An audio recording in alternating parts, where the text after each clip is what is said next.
You've rode in a ton of the different builds. Yes. What is by far your favorite? I think I might have to go Carl's.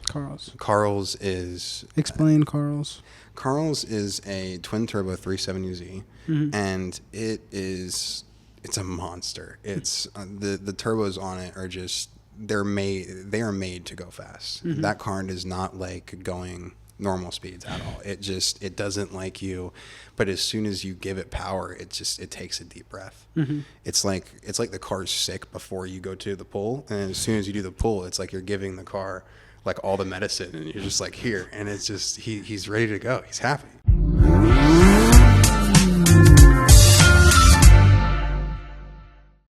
Hey guys, Elzaya back again with the SOHO podcast, where we discuss everything Nissan and VQ related. Today we have a special guest, Aidan, our media manager, and we'll be discussing a little bit about his background and how he got started and how he joined the team.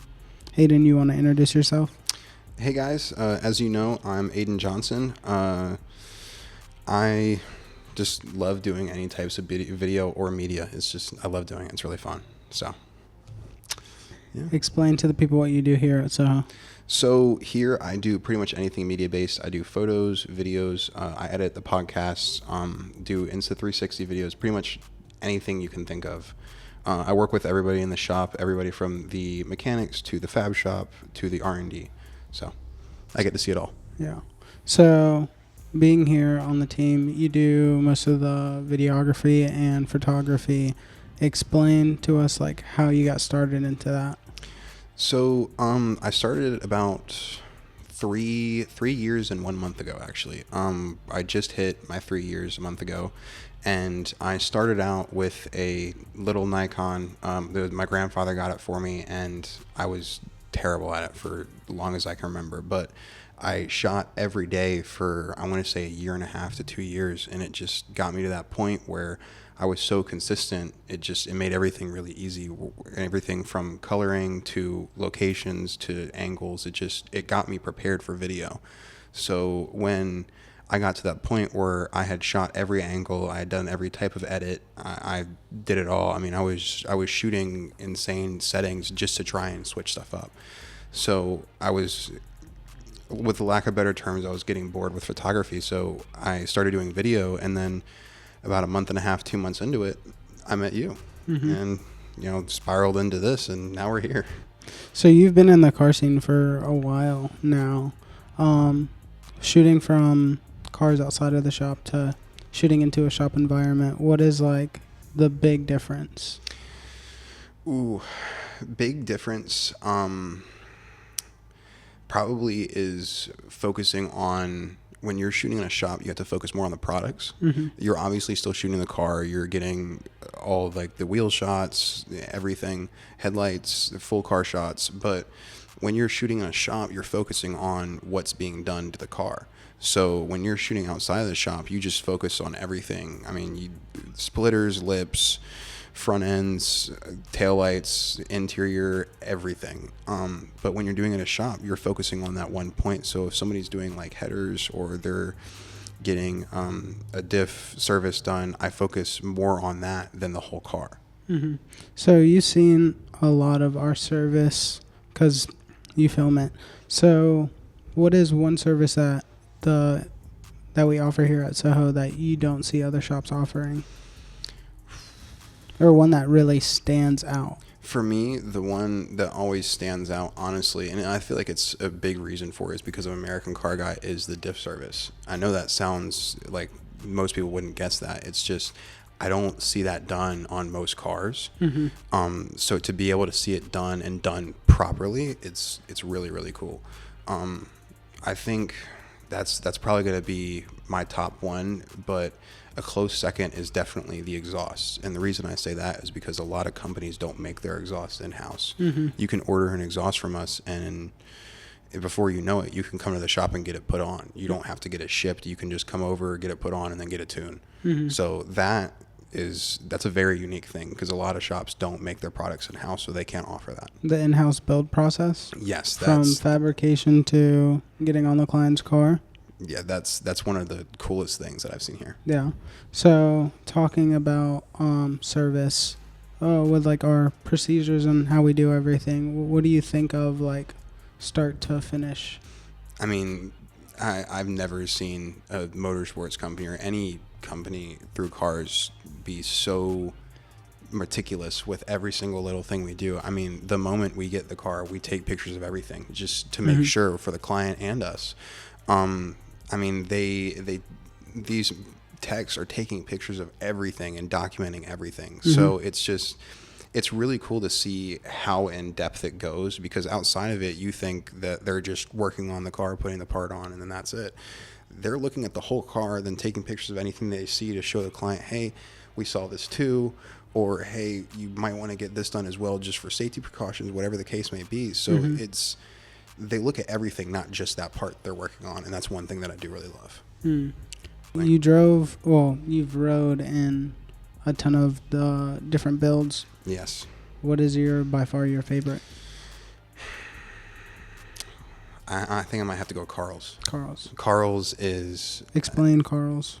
Carl's is a twin turbo 370Z, and it's a monster. It's the turbos on it are just they are made to go fast. That car does not like going normal speeds at all. It doesn't like you, but as soon as you give it power, it takes a deep breath.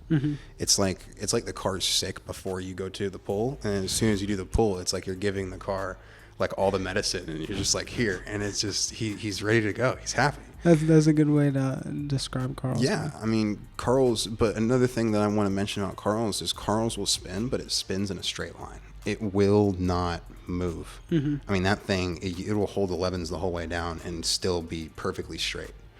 So it's one of the things I really love about Carl's is it's on the ground. It's not going anywhere.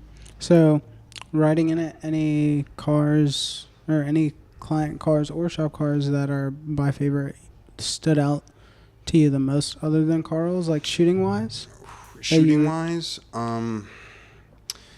I feel like shooting wise, I'd probably go with Luis's. Reason being is I love the ride height on it. Explain Luis's car too. Luis's is a 350Z, and he has a supercharger kit with, I believe it's work wheels on the car, but it's absolutely beautiful car, and I'll put a little stitch of it up here so y'all can see it. But beautiful car. The wheels on it are immaculate. The ride height's perfect. The inside of the car looks amazing. It has good amount of carbon fiber. It's not overdone in any way, and the engine bay is clean too. That's one big thing for me, especially as a media guy, is if I'm shooting your car and your engine bay is dirty, why are you asking me to do engine bay shots? But he didn't ask for any types of media. Like, he didn't reach out to us, but the car was still perfectly clean. Like, it was ready for media. So it's just his by far attention to detail was there. Yes, and everything's polished too. That's one thing I love about his car. All the metal is polished. Yeah. We should do a poll on the story, polished or powder coat, because I know a lot of guys like powder coat stuff, and a lot of guys like polished stuff. That is a big that's a big controversy. Yeah. So you did a lot of the car show stuff before you came here. Yep. Did you see any cars previously with SOHO products? Yeah, absolutely. The way I actually found out about SOHO was through J-Rod. It was, me and him did a shoot, I think about 2.5 years ago, and it was before I even got my license. I was still a child then, and he picked me up, and we went, I think, all the way to like Lake Wiley or something, and did a bunch of pictures. And I remember on the way back, we were on a back road, and he gave me, I think, a 40-roll pull, and he was, I think, 550, 600 at the time, and that thing moved. And my favorite part about it, I still remember it, is we put the boost gauge in the center console area. Mm-hmm. So like you couldn't see it. You had to like pop it up to be able to see it. And he was like, "Hey, look at this," and popped it, and you could just see the boost gauge. Oh, the pod in the center. Yeah, yeah. I mean, it was. I saw that, and that alone, I was like, okay, this company knows what they're doing. Like that was. I remember to this day, that was one of the coolest things I've seen in a car. Yeah. But after that pull, that was like the first fast car I'd ever been in, and I loved it ever since. And I looked up SOHO and realized who we were, and yeah, it's just, but I do see a lot of cars. Like even before that, I shot with Sub-Zero. He's another one of the cars that comes here. He has a supercharger kit. Oh yeah, he's cool guy as well. Yeah, really nice dude. And I never got to ride in his car, but I did a private shoot with him and his buddies. And he came out, and I heard the car coming up the parking deck. It was a parking deck in Uptown, and it was like 6 floors. And I could hear him just go,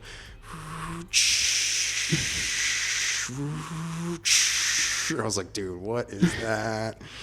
That was pretty accurate. I mean, it's literally how they sound, man. Like you go to like, you're in second gear just cruising, you let off, and it's just, so it was really, really cool. Yeah. So we went to Streetcar Takeover not too long ago, and we went to Z Days. Yes. You were able to see the new Z, the Nismo new Z. Yes. What is your thoughts on that? That thing is beautiful. Yeah. I love it. My favorite part about the one that we saw was that it had bronze wheels. It was white. It had the red arrow on it, and it had bronze. I can't remember what the wheels were, but they were beautiful 5 spokes, and it overall just an amazing car. Mm-hmm. It was great. So you saw the cars perform at Streetcar Takeover. I think we brought Nizzy, Carl's, and the new Z. Yep. And Jose. Yep. What was that experience like? That was really cool. It was cool to be able to see the cars that I've watched get built put on the track. Mm-hmm. And you go, because I mean I've seen Carl's car go through a lot while I'm here, and I saw Jose pretty much get almost half his stuff done the night before, and then we threw it right on the strip, and it was good. Yeah. Like it did not have any issues. He was moving all day, and it was really, really cool to see the cars that I see in the shop and on, the dyno and stuff actually make that power on pavement. It was really cool. Yeah, for sure. So any upcoming videos that you thinking about doing? One thing I do want to do, I've been putting it off because I'm trying to make sure that we're consistent with our media, because that's a big thing for me, because it's kind of my job. But one thing I do eventually want to do is I want to get a lot of Z's together for, I don't even want to do a meet, I just want to do a media from SOHO as like a gift to everybody else, because I mean we have a lot of consistent supporters, especially in our area, and I want to just have a way to give back. So my goal is soon, and this will be posted whenever we do decide, I want to do a media meetup around like 3 or 4 p.m. where we take an hour or two and we all go and get rollers or sound clips, whatever everybody needs, and then it's just another way for SOHO to help out. Yeah, to help the community. Yeah. We'll be at ZCon too, so that'll be the media at ZCon's gonna be. It's gonna be crazy. Yeah. It's gonna be really, really good. I'm excited for that one. That's gonna be my first year there, so I'm really excited. The boys have been hyping it up at SOHO, so I'm really excited to see what we can see. Oh yeah. All right. Well, thanks for coming on today. Yeah, absolutely. And thanks for watching the video. We'll have a new episode with Nick next. Thanks. Have a great day.